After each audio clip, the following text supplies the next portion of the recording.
우리가 어떤 기념일이나 절기를 지키는 것은 그 사건과 정신을 잊지 않기 위함일 것입니다.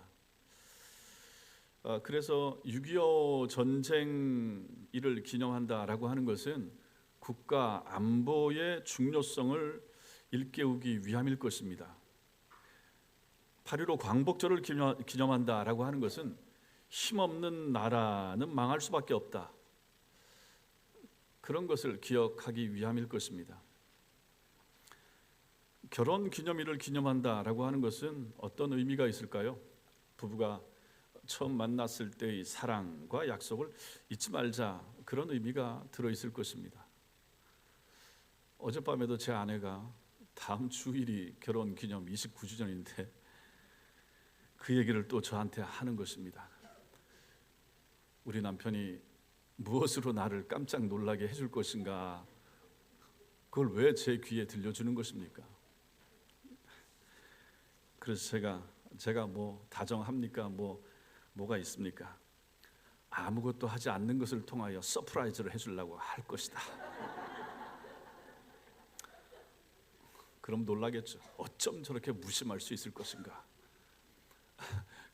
그렇지 않아야 될 텐데 노력을 해보겠습니다.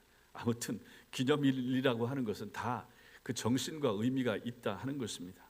이처럼 하나님께서도 이스라엘 백성들에게 절기를 지키게 하심으로 하나님의 은혜를 기억하기를 바라셨는데 중요한 3대 절기가 있습니다. 그것이 바로 유월절과 칠칠절과 초막절입니다. 구약 성경에 주로 나오고 있죠. 유월절 무교절이라고도 하고 칠칠절 오순절이라고도 합니다. 초막절, 수장절 혹은 장막절 이렇게 부르기도 합니다. 그 중에서 오늘 우리가 지키는 이 추수감사절은 초막절에 해당하는데, 이 절기가 되면 이스라엘 사람들은 집 밖에 텐트를 칩니다. 초막이라고 하죠. 움막 같은 걸 짓는 거죠. 텐트 같은 걸 짓고 거기서 7일 동안 거주합니다. 그러면서 감사의 시간을 가지는 것입니다. 왜 이것을 하겠습니까? 이스라엘 백성들의 조상이 광야에서 40년 동안 생활한 것을 기억하기 위함인 것이죠. 그래서 자신들의 조상이 애굽에서 종살이 하면서 거기서 해방되어서 가나안 땅에 들어가기까지 광야에서 장막을, 텐트를 계속 옮겨가면서 짓고 생활한 것을 기억하기 위함인 것입니다. 그런데 여기 초막절을 지키는 보다 중요한 이유가 영적인 차원에서 볼 수가 있습니다. 계시록 7장 15절 말씀, 계시록 7장 15절 같이 읽겠습니다. 시작. 그러므로 그들이 하나님의 보좌 앞에 있고 또 그의 성전에서 밤낮 하나님을 섬김에 보좌에 앉으신 이가 그들 위에 장막을 치시리니, 보좌에 앉으신 이가 그들 위에 장막을 치시리니, 하나님께서 장막을 치신다. 천국에서 장막을 치신다. 계시록 21장 3절 시작. 내가 들으니 보좌에서 큰 음성이 나서 이르되 보라, 하나님의 장막이 사람들과 함께 있음에 하나님이 그들과 함께 계시리니 그들은 하나님의 백성이 되고 하나님은 친히 그들과 함께 계셔서. 보십시오. 요한계시록 맨 마지막에 달려가고 있습니다. 저기서 큰 음성이 나서 이르시는데 하나님의 장막이 저 장막이 텐트인 것입니다. 초막인 거죠. 하나님의 장막이 사람들과 함께 있겠다. 실제로 임마누엘이 바로 이것이에요. 예수님이 이 땅에 오신 것은 텐트 치려고 오신 거예요. 사람들과 같이 살라고 오신 거예요. 그리고 나서 속죄하신 다음에 천국에 올라가셨죠. 이제 이것을 완전하게 이루시는 곳이 어디입니까? 천국에서, 하나님 나라에서 이것을 이루시겠다 하는 것입니다. 그래서 하나님의 장막이 사람들과 함께 있음에 하나님이 그들과 함께 계시리니, 하나님의 마음의 소원이 무엇입니까? 사람들과 함께 하는 것입니다. 신자들과 성도들과 함께 하기를 원하시는 것이죠. 결국 여러분과 제가 천당 가는 것은 이게 이 하나님의 마음이 완벽하게 구현되는 것이 바로 천국에 들어가는 것이라 하는 것이죠. 거기서 뭐 하려고 그러십니까? 그들은 하나님의 백성이 되고 하나님은 친히 그들과 함께 계셔서, 이렇게 말씀이 이어지는 거죠. 하나님과 우리가 헤어지지 않도록 하기 위함, 이것이 바로 천국 생활의 핵심이 된다 하는 것입니다. 이것을 이 땅에 보여주는 것, 그것이 바로 주님이 오신 것이고, 구약에서 이것을 나타내 주는 모습, 이게 바로 초막, 장막, 텐트를 치는 것, 그것을 통하여 주님이 우리와 함께 하신다 하는 것을 보여주시고자 하는 것이 되는 것입니다. 결국 이 이스라엘 백성들은 일주일 동안 텐트 같은 임시 처소에서 지내면서 내가 이제 이 땅에서 살고 있어도 정말로 내가 살 곳은 여기가 아니구나. 초막, 텐트 이거 옮기는 것이다. 잠시 머무는 것이다. 내가 영원히 구할 것은 이 땅이 아니구나. 천국이구나. 하나님 나라구나 하는 것을 일깨워 주는 것, 이것이 바로 초막절을 지키는 의미가 여기 있다 하는 것입니다. 여러분과 저도 마찬가지 아니겠습니까? 이 땅에서 지금 살고 아무리 좋고 아무리 화려한 집을 살고 있어도 영원히 우리가 살 수 있는 것은 아닌 것입니다. 우리가 추수감사를 지키면서 핵심적으로 우리 마음속에 가져야 될 생각, 우리가 거할 곳, 내가 들어가서 영원히 거주할 곳, 그것은 하나님 나라라 라고 하는 사실을 이 추수감사절을 지키면서 마음속에 새겨야 된다 하는 것입니다. 이스라엘 백성들이 하나님께 올려드리는 감사 찬송 중에 최고라 할 수 있는 이 시편 136편의 말씀을 통하여 오늘 추수감사 주일을 맞아 우리에게 주시는 하나님의 은혜를 이 시간 함께 나누기를 원합니다. 먼저는 오늘 이 말씀 3절 말씀 가운데서 우리가 볼 수 있는 첫 번째 중요한 것은 무엇인가? 감사가 최우선이다. 감사가 최우선인 신앙이 필요하다 하는 것입니다. 1절에서 보시면 시인이 이렇게 말합니다. 여호와께 감사하라. 여호와께 감사하라. 히브리어로 호두 라이흐와 이렇게 나옵니다. 여호와께 감사하라. 우리 성경에서는 여호와께라는 이 말이 단어가 먼저 나오지만 히브리어 원문에는 감사하라 여호와께 이렇게 나옵니다. 감사하라 여호와께. 감사하라가 먼저 나옵니다. 이것은 감사라는 것이 우리의 삶과 신앙에서 얼마나 중요한 것인가 하는 것을 이 구절 첫 번째 단어에서부터 보여주는 것입니다. 시편 136편을 기록한 시인이 감사해야 될 어떤 이유나 근거를 제시하기에 앞서서 여호와께 감사하라라고 백성들에게 명령을 하고 있는 것입니다. 감사하라 여호와께, 감사하라 여호와께.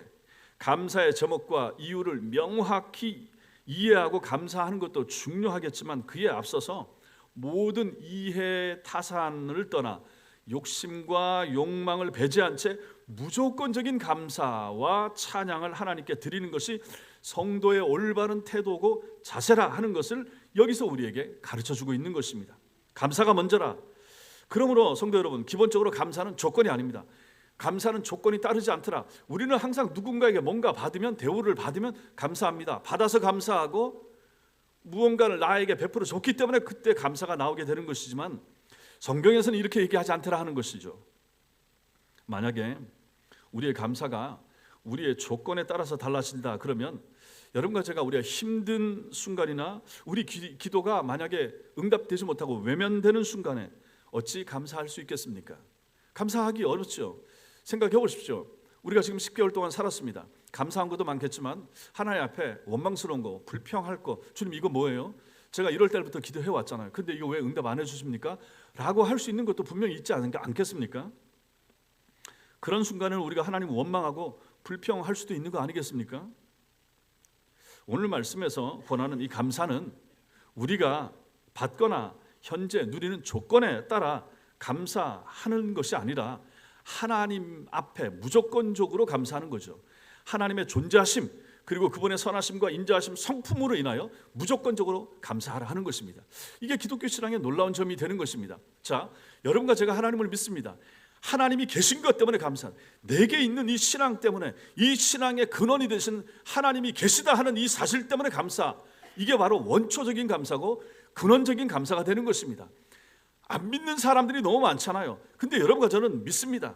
하나님을 믿는 거예요. 내게 뭘 주고 안 주고 이걸 떠나서 하나님 당신이 살아계심 때문에 내가 감사합니다. 이 감사가 먼저라 하는 것이요. 또 하나님이 살아계시고 이 하나님이 어떤 분이신가? 우리 계속 말씀을 보겠지만 하나님의 그 선하심, 하나님의 인자하심 성품, 그 성품 때문에 무조건적으로 감사한다. 이 감사가 먼저라 하는 것이죠. 그러니 다른 모든 것을 제쳐두고 일단 하나님 계신 것 때문에 감사합니다. 하나님이 선하시고 인자하신 것 때문에 그 하나님을 믿게 됐으니 내가 얼마나 감사한가. 여기서 감사가 먼저 나와야 된다 하는 것입니다. 지금 당장 감사의 조건이 없을지라도 그러한 조건을 만들어 주실 것을 믿으면서 우리는 하나님 앞에 감사해야 하는 거죠. 또한 하나님의 존재 자체로 인하여 만족하면서 감사할 수 있어야 된다. 이것이 첫 번째인 것입니다. 여러분, 이것을 잘 보여주는 구약의 인물이 한 사람 있습니다. 여러 사람 될 수 있지만 다니엘을 우리가 볼 수가 있습니다. 주일 오전에 다니엘서 계속 보고 있었는데 이제 다음 주에 다시 또 다니엘서 하겠지만 다니엘서 6장 10절 말씀 같이 읽겠습니다. 시작. 다니엘이 이 조서에 왕의 도장이 찍힌 것을 알고도 자기 집에 돌아가서는 윗방에 올라가 예루살렘으로 향한 창문을 열고 전에 하던 대로 하루 3번씩 무릎을 꿇고 기도하며 그의 하나님께 감사하였더라. 다니엘은 자신이 누리고 있는 바벨론 제국의 총리 자리를 위협할 뿐만 아니라 자신의 생명까지도 노리고 있던 이 자기의 적대적인 세력들, 이 대적들의 모략 앞에서도 자신의 신앙을 굽히지 않았던 사람입니다. 당시 왕이었던 다리오 외에 다른 사람, 다른 신에게 기도하는 사람 사자굴에 던져버리겠다라고 하는 왕의 칙령, 왕의 조서가 발표가 되었죠. 그걸 알면 어떻게 해야 됩니까? 하지 않아야지. 다리오 왕 외에 다른 신, 다른 사람에게 절하면 사자굴, 여러 날 굶긴 사자굴에 집어넣겠다라고 하는 조서를 내린 거예요. 이 다니엘을 음모하고자 하는 사람들이 다니엘을 잡기 위하여 이걸 만드는 것이라는 얘기입니다. 그럼 다니엘 이거 알잖아요. 그럼 하지 말아야지. 그 기간 동안만이라도 피해야 되지 않겠습니까? 그럼에도 불구하고 다니엘은 어떻게 합니까?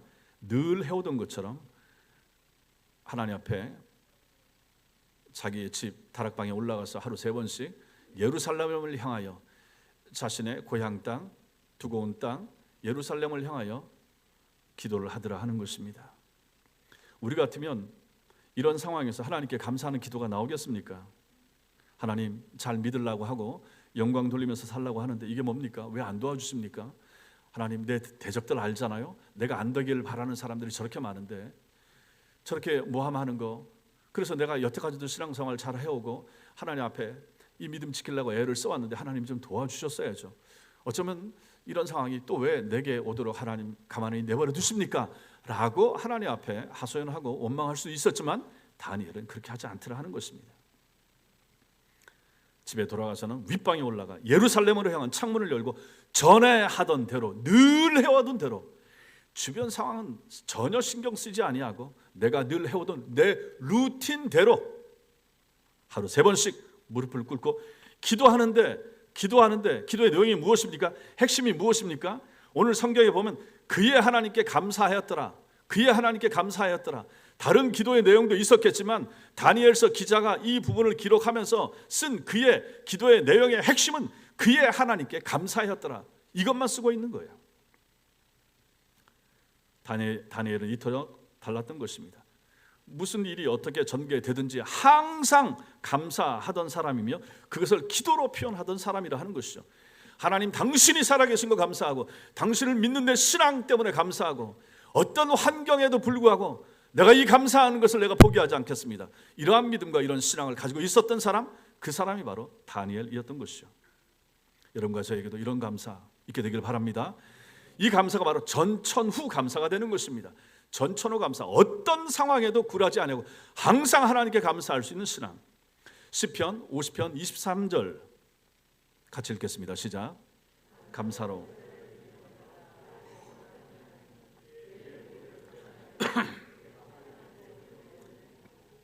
감사로 제사를 드리는 자, 감사로 예배하는 자, 예배할 때마다 하나님 앞에 감사하면서 예배하는 사람, 하나님이 원하시는 사람이 바로 이런 사람이라 하는 것입니다. 이런 사람에게 하나님께서 당신의 구원을 보이시겠다. 보십시오. 여기에 우리 기독교인의 크리스찬의 놀라운 힘이 있는 거 아니겠습니까? 일주일 동안 세상에서 어려움이 많았을 것입니다. 아픔도 있고 고난도 있었을 것입니다. 그럼에도 불구하고 하나님의 교회에 와서 하나님을 예배하는 시간에는 감사하는 것입니다. 하나님 지치고 힘들고 어렵고 고통스러운 시간이 있었음에도 불구하고 이 시간은 내가 그런 걸 다 내려놓고 하나님 앞에 감사합니다. 지난 시간 그래도 건강 주셨고 먹을 것 주셨고 입을 것 주셨고 이렇게 가족들과 함께 하나님 앞에 와서 교회에서 예배할 수 있게 됐으니 얼마나 감사합니까? 이런 마음을 가지고 하나님께 감사하는 사람, 이 사람을 하나님께서 복을 주시겠다는 말씀이 되는 것입니다. 감사의 예배를 드리는 사람, 예배 내용이 감사인 사람, 기도의 내용이 감사인 사람, 그 사람이 바로 하나님을 영화롭게 합니다. 이렇게 말을 하지 않습니까? 그러니 우리도 이런 사람이 되어야 되지 않겠습니까? 여러분과 제가 이렇게 하나님 앞에 감사하고 이렇게 예배할 수 있는 하나님의 사람들 다 되시기를 주님의 이름으로 축원합니다. 두 번째로 우리는 오늘 말씀에서 삶 속에 새기는 이 감사 훈련이 필요하다. 훈련이 필요하다. 어떤 훈련인가? 감사하는 훈련이 필요하다 하는 것을 봅니다. 1절에 그 인자하심이 영원함이로다. 이 말씀이 나옵니다. 이 말씀은 이 136편 전체에서 각 절마다 빠지지 않고 언급이 되고 있는 말씀입니다. 여러분과 저 우리 성경에는 나타나고 있지 않지만 히브리어 원문 성경 문장 맨 앞에 보면 왜냐하면 이 단어가 있습니다. 키라고 하는데 이 단어가 있어요. 그래서 이 여호와께 감사하라 하고 나서 키 토브 키 레올람 이렇게 나옵니다. 왜냐하면 그는 선하시며 왜냐하면 그는 인자하시기 때문이다 이렇게 말합니다. 여호와께 감사하라. 왜냐하면 그분은 선하시며 왜냐하면 그분은 인자하심이 영원하시기 때문이다. 이렇게 말씀이 이어진다는 것입니다. 여기서 시인은 하나님께 감사할 이유로 그분의 인자하심을 언급을 하고 있습니다. 이 인자하심이 계속 나타나죠. 인자하심, 그 인자하심이 영원함이로다 라는 말씀은 시의 후렴구에 속하는 말씀이 됩니다. 후렴구에 속하는 말씀인데, 그래서 구약시대에 예배를 드릴 때 제사장들이 앞에 나와서 선창하면 후창을 합니다. 어떻게 하냐면 제사장이 앞에서 여호와께 감사하라. 그러면 앉아있는 성도들이 그는 선하시며 그 인자하심이 영원함이로다. 앞에서 또 제사장이 신들 중에 뛰어난 하나님께 감사하라. 그럼 또 회중이 그 인자하심이 영원함이로다. 주들 중에 뛰어난 주께 감사하라. 제사장이 하면 이제 성도들이 그 인자하심이 영원함이로다. 계속 이것을 가지고 예배 시간에 이렇게 교대로 이렇게 화답을 하더라 하는 것입니다. 어린아이들도 아닌데 왜 이 같은 말씀을 이토록 반복하며 화답하게 했을까요? 그것은 하나님께서 이스라엘 백성들 각자에게 얼마나 선하시고 얼마나 인자하신 분이신지 마음에 분명히 새기도록 훈련하시기 위함인 것입니다. 훈련, 반복은 훈련이잖아요. 군대에서 반복하는 거 훈련이고, 학생들이 했던 공부 또 하고 또 하고 문제집 또 풀고 또 풀고. 왜 그렇습니까? 훈련이죠. 왜 그렇습니까? 인지하고 새기기 위하여 그렇게 하는 거죠. 모든 운동선수들도 마찬가지고 군인들도 마찬가지고 훈련과 연습은 정말로 그 순간이 필요했을 때 그대로 하기 위하여 몸에 새기고 각인하기 위하여 훈련하는 거 아니겠습니까? 그러면 구약시대에 왜 여호와의 선하심과 인자하심을 반복하여 훈련하는 것입니까? 몸이 기억하고 영혼이 기억하도록 하기 위하여 훈련하는 것입니다. 생각해 보십시오.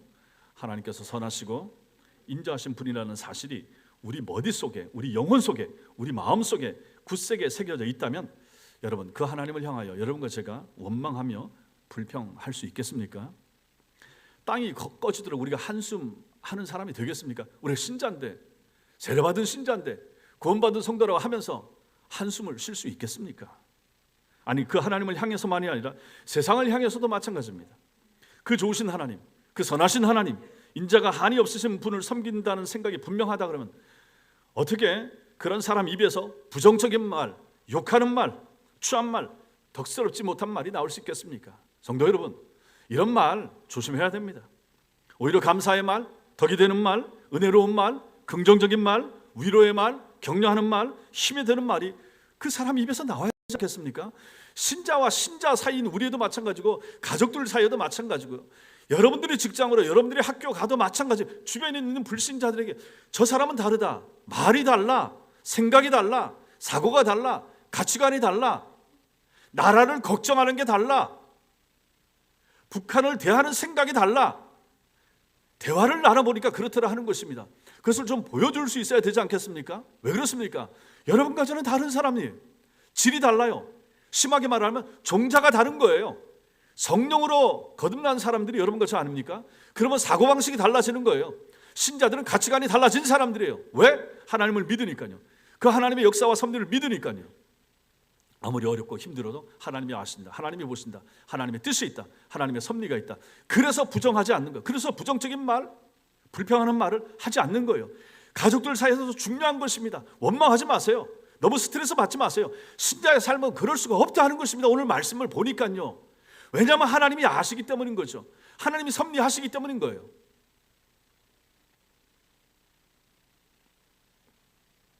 그래서 하나님의 종 모세는 신명기 6장 7절부터 9절까지 같이 읽겠습니다. 시작. 내 자녀에게 부지런히 가르치며 집에 앉았을 때든지 길을 갈 때든지 누워 있을 때든지 일어날 때든지 이 말씀을 강론할 것이며 너는 또 그것을 내 목에 손목에 매어 기어를 삼으며 내 미간에 붙여 표로 삼고 내 집 문설주와 바깥문에 기록할지니라. 왜 이렇게 합니까? 하나님의 말씀을 아이들에게 왜 저토록 가르치는 것입니까? 단순히 사실을 익히고 습득하는 것이 아니라 그것이 그들의 모든 삶을 통하여 생각과 행동에 스며들고 말과 몸짓 속에서 그대로 묻어 나올 수 있도록 말씀이 각인된 삶을 살게 하기 위하여 저렇게 아이들에게 가르치고자 했다 하는 것입니다. 그러한 삶을 살 수 있도록 그토록 노력을 했던 것이죠. 이것은 우리에게도 마찬가지입니다.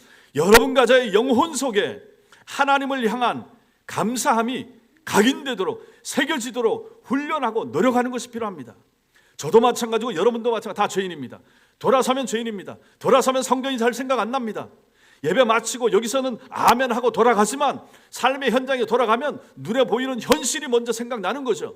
그렇다 보니까 감사가 잘 떠오르지 않아요. 어떤 문제를 맞닥뜨리게 되면 하나님의 생각이 안 날 수가 있는 것입니다. 그러니 원망하게 되고 어떤 경우에는 욕도 하게 되고, 이게 말이 되겠습니까? 신자인데 달라야죠. 그럴 수가 없는 사람들입니다.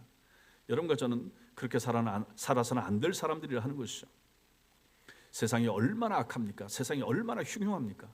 말도 안 되는 일들이 얼마나 많이 일어납니까? 이태원 참사도 마찬가지고, 아니 아버지가 자식을 어찌 칼로 찔러 죽입니까? 며칠 전에 중학생 아들, 초등학생 아들, 자기 부인까지 칼로 목을 줘. 이게 말이 되겠습니까? 양심에 어떤 화인을 맞으면 사람이 그렇게 될 수가 있단 말입니까? 지금은 그런 세상입니다. 이렇게 타락한 세상, 이렇게 악한 세상, 마귀가 공중권세 잡고 있는 세상입니다. 마귀가 활개 치지 않는 공간이 어디 있습니까? 이런 세상, 이런 악한 세상, 타락한 세상을, 이 종말의 시대를 여러분과 제가 사는 것입니다. 이러한 때 우리가 무엇을 의지하고 무엇을 붙잡고 살아야 되겠습니까? 하나님 외에 무엇이 있겠습니까? 말씀 외에 무엇을 의지하고 살 수가 있겠습니까? 여러분과 저희 영혼 속에 새겨 넣어야 될 것이 무엇입니까? 하나님의 살아계심 아닙니까? 하나님의 인자하심과 하나님의 선하심을 우리 마음속에, 우리 영혼 속에 새기지 않는다면 우리가 어찌 자식들을 길러낼 수 있겠으며 이 악한 세상을 무엇으로 살 수 있겠습니까? 돈만 많으면 살 수 있겠습니까? 건강하기만 하면 잘 살아낼 수 있겠습니까? 아닙니다. 그렇지 못합니다. 그래서 여러분과 저에게 필요합니다. 우리 자신에게 매일같이 하나님의 위대하심과 하나님의 인자하심과 하나님의 선하심이 영원하다는 사실을 각인시키는 것이 필요합니다. 저도 잘 안 됩니다. 저도 원망과 불평이 나옵니다. 이래서는 안 됩니다. 하나님의 사람은 달라야 됩니다. 하나님이 살아계신다. 내 삶을 아시고 내 건강을 아시고 가족들을 아시고 우리가 그 하나님을 믿는데 그 하나님 앞에 감사하면서 살아야 되지 않겠습니까?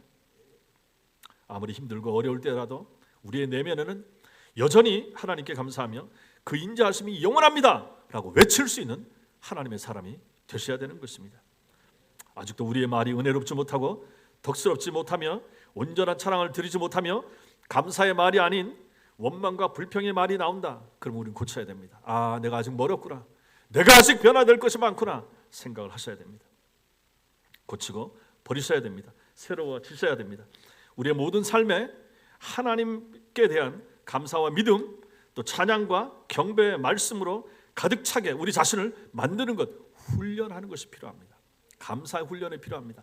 아내를 향해서도 감사하시고 남편을 향해서도 감사하시고 자식들을 향해서도 감사하시고 부모님들을 향해서도 감사하시고 교회를 향해서도 감사하시고 교인들을 향해서도 감사하시고 내 눈에 보이는 모든 환경과 조건들로 인해서 감사해야 되지 않겠습니까? 우리는 이렇게 지음받은 하나님의 사람들입니다. 별나게 살도록, 별종처럼 살도록 부름받은 사람들이 여러분과 저인 것입니다. 하나님의 인자하심이 영원하다고 끊임없이 외쳐보십시오. 그래서 그 삶이 감사와 찬양으로 각인되어 도저히 감사하지 않고는, 도저히 찬양하지 않고는 견딜 수 없는 그러한 사람이 되셔야 되지 않겠습니까? 감사하는 사람 되시기 바랍니다. 항상 하나님 앞에 감사하고 찬양하는 하나님의 사람들 되시기 바랍니다. 세 번째로 언약적인 사랑을 감사해야 됩니다. 1절에서 시인은 하나님께 감사해야 될 분명한 이유에 대하여 그 인자하심이 영원함이로다 이렇게 말합니다. 이 구절이 각 절마다 나타나서 26번이나 반복되고 있는 말씀인데 모든 감사의 이유로 언급이 되고 있습니다. 여기서 중요한 단어가 무엇입니까? 인자입니다. 인자하심, 인자. 인자라고 하는 단어 히브리어 헤셋인데 이 단어는 마음이 어질고 자애롭다라는 뜻입니다. 그래서 윗사람이 아랫사람에게 베푸는 특별한 사랑과 은혜를 가리키는 말, 인자. 근데 성경에서는 이것이 자기 백성에 대한 하나님의 영원하고 변치 않는 사랑, 자기 백성을 향한 하나님의 언약적인 사랑을 헤세드라고 하는 것이죠. 그래서 이 헤세드라고 하는 단어가 굉장히 중요합니다. 결국 시편 136편에서 시인이 말하고자 하는 것은 인자하심, 즉 언약적 사랑이 영원한 하나님께 대한 감사, 이것을 명령하는 거예요. 하나님께 감사하라. 어떤 하나님? 인자하신 하나님. 이 하나님의 인자하심이 무엇인가? 당신의 백성을 향한 완전한 책임, 개런티 해주는 거죠. 평생을 하나님이 보증해 주시는 거죠. 너의 태어났을 그 순간부터 죽을 때까지 내가 너를 책임져 준다라고 하는 하나님의 인자하심, 하나님의 사랑, 이 사랑이 언약적인 사랑인 것입니다. 사랑을 계약하는 거예요. 여러분과 제가 연애를 하고 결혼을 하고 했음에도 불구하고 끝까지 유지되는 못하는 경우도 있고, 우리의 사랑이 오래가지 못하는 경우도 있고, 변질되는 사랑도 있지 않습니까? 부모 자식 간에도 마찬가지고, 이것은 사람이기 때문에 그런 것입니다. 그러나 하나님의 사랑은 다릅니다. 하나님의 사랑은 언약적인 사랑입니다. 사람은 변해도 하나님은 변하지 않습니다. 우리는 주님을 버리고 우리는 주님을 떠나도 하나님은 결코 버리지 않습니다. 이 사랑이 무엇입니까? 언약적인 사랑인 거예요. 계약하는 거예요. 사인한 거예요. 공증까지 받은 거예요. 그러니 하나님의 사랑은 변함이 없는 것입니다. 이 사랑이 바로 헤세드인 것입니다. 사람의 사랑은 그토록 허접해도 하나님의 사랑은 그렇지 않다. 그러니 우리가 이 하나님을 믿을 만하지 않습니까? 이 하나님이 이렇게 우리를 사랑하신다고 하니 우리가 여기서 감사가 나와야 이거 마땅한 거 아니겠습니까? 이 사랑을 1절에서부터 계속하여 말하고 있는 것입니다. 이 언약이 무엇을 말합니까? 그 핵심이 무엇입니까? 하나님께서 우리 하나님이 되어주시고 우리는 그분의 백성이 되도록 하시겠다는 약속입니다. 하나님은 이것을 약속하신 거예요. 굳이 약속할 필요도 없는데, 우리가 잘하는 거 보고 잘하면 내가 너에게 복 주고 책임져 주고, 잘 못하면 나도 너 모른다, 주님이 이렇게 말해도 되는데, 이 헤세드의 사랑은, 언약적인 사랑은 그렇지 않다는 것입니다. 우리가 잘하든 못하든 하나님과 한번 계약을 맺었으면 그걸로 끝입니다. 하나님은 끝까지 우리를 책임져 주셔야 되는 것이죠. 우리가 잘하든 못하든. 그러니 이 사랑이 얼마나 놀랍습니까? 이 사랑의 작은 모습이 바로 부모의 자식을 향한 사랑입니다. 자식들이 잘하든 못하든 우리는 잘해주잖아요. 끝까지 잘해줘야 되죠. 그것보다 더한 것이 바로 하나님의 헤세드, 하나님의 언약적인 사랑이 되는 것입니다. 하나님께서 모세와 시내산에서 맺으신 시내산 언약, 다윗에게 약속하신 다윗 언약, 다 이것이 이 언약인 것입니다. 하나님께서는 이스라엘에게 약속하신 그 언약들을 항상 구약 성경 전체를 보십시오. 성실하게 지키셨고 다 성취되도록 은혜를 부어주셨습니다. 아브라함에게 약속하신 언약이 폐기된 것 같았지만은 430년 기간이 지나자 그들을 결국은 애굽에서 꺼내셔서 자유의 몸이 되게 하시고 가나안 땅을 기업으로 받도록 하나님이 약속하셨고 지켜주셨습니다. 다윗 언약도 마찬가지입니다. 다윗 왕가의 영원한 통치는 수많은 역사적인 우여곡절을 겪었지만 마침내 다윗의 후손으로 오신 예수 그리스도를 통하여 성취되었고, 그 다윗 언약을 통하여 예수님이 오셨고 우리의 왕을 삼아주셨고 우리를 사랑해 주셨고, 결국 이 언약은 성취됐다 하는 것입니다.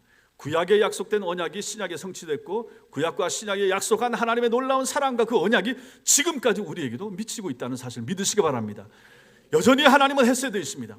이 하나님의 놀라운 헤세드가 여러분과 저를 향하여 오늘도 계속해서 이어지고 있다라고 하는 것이죠. 그러므로 여러분과 제가 감사해야 되는 것입니다. 우리의 감사의 근거는 헤세드 하나님입니다. 하나님의 인자하심입니다. 이러한 하나님의 인자하심, 이러한 하나님의 언약적인 사랑은 오늘 우리를 향하여 유효하다 하는 것이죠. 1절부터 9절까지 우리를 위한 하나님의 창조에 대하여 감사하라, 이 내용이 1절부터 9절까지의 내용입니다. 10절부터 22절까지는 하나님의 심판과 구원에 대하여 감사하라. 이스라엘 백성들, 주변에 있는 사람들 심판하고 이스라엘 백성들 구원해내신 이 하나님이 오늘 우리에게도 마찬가지를 하는 것이죠. 23절부터 26절은 성도를 향한 하나님의 돌보심을 감사하라 하는 것입니다.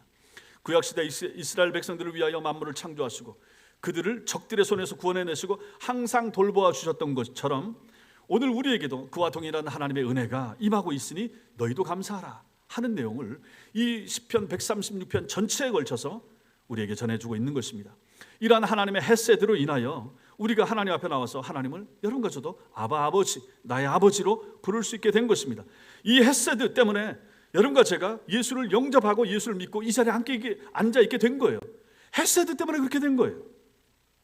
이 하나님의 놀라운 은총, 인자하심, 헤세드 때문에 마침내 여러분과 저는 천국에까지 이르게 될 것입니다. 그러니 우리가 하나님을 감사하지 않을 이유가 있겠습니까? 예수 믿어도 가난할 수 있어요. 예수 믿어도 병이 날 수 있어요. 예수 믿어도 사업이 잘 안 될 수 있습니다. 그렇다고 해서 우리가 하나님 감사 안 하면 안 된다는 얘기입니다. 왜 그렇습니까? 하나님의 헤세드 때문에. 여러분과 제가 예수를 믿고 사는 한, 여러분과 제가 하나님을 죽는 순간까지 믿는다 그러면 여러분과 저는 감사할 거리 최소한 하나는 있는 거예요. 그 하나가 무엇입니까? 하나님의 헤세드입니다. 하나님의 인자하심입니다. 나를 향한 하나님의 인자하심은 우리가 죽을 때까지 계속 이어지기 때문에 그런 것입니다.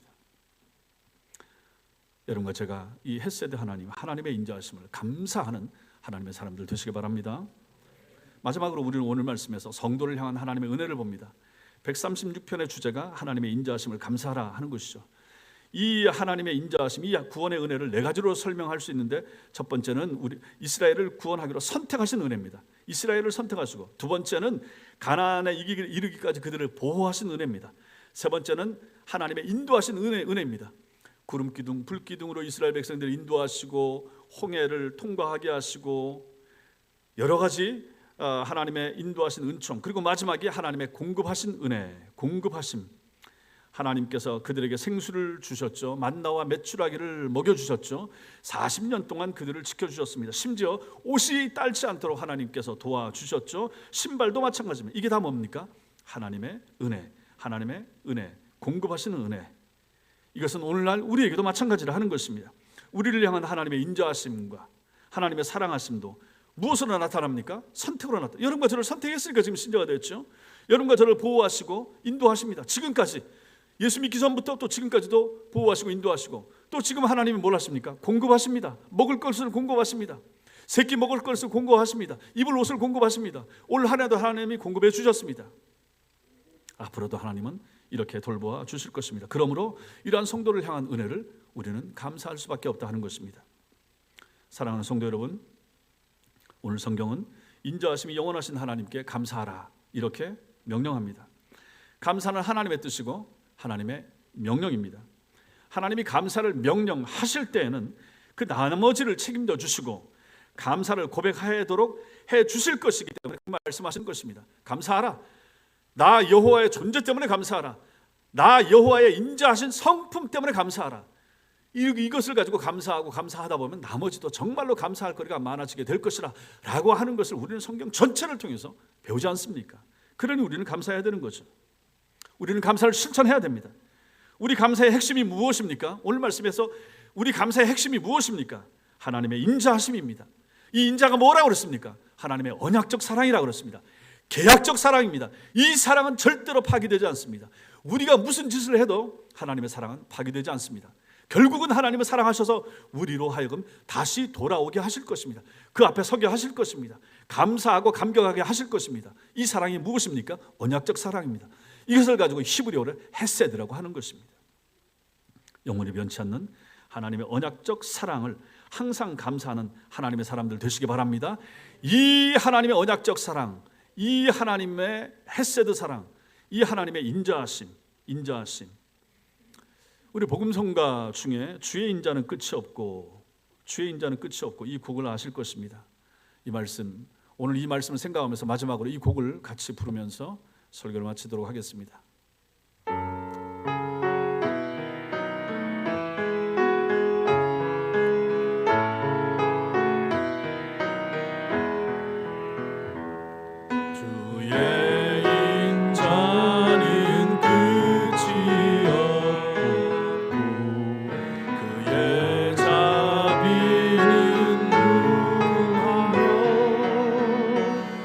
아침마다 새롭고 늘 새로운 주의 성실이 크니라. 성실하신 주님, 주의 사랑은 끝이 없고 그의 공의는 영원하며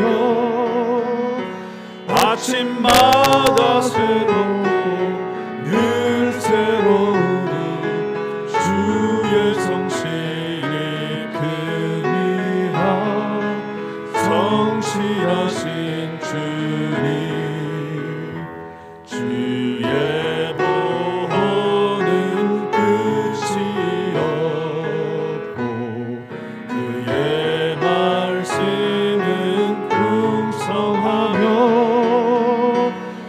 아침마다 새롭고 늘 새로우니 주의 성실이 크니라. 성실하신 주 1절만 반복하며 1절 주의 인자는 끝이 없고 그의 자비는 무궁하며